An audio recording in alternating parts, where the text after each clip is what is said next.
ဘယ်တော့ကြမှာပြောမြက်တွေစားနေပြန်ပြီမြက်တွေစားတယ်စပားတွေစားတယ်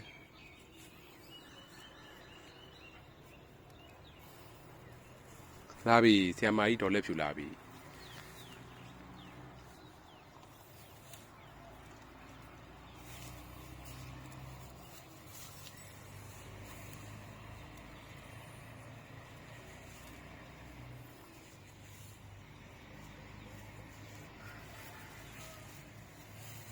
ဘယ်တော့ကြမှာပြောလက်ဖြူဟုတ်တယ်လေကိုနဲ့သွားမယ်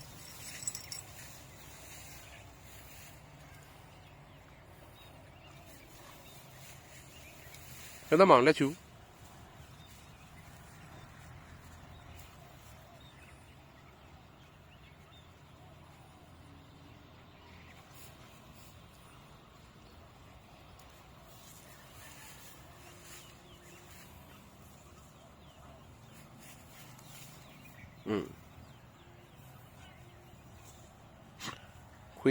ခွေးချနေပြီဟုတ်ပြီခွေးချနေပြီဘာဘူးကြွက်ချနေပြီတွေ့လားသမီးကဘာတွေ့အောင်ပြော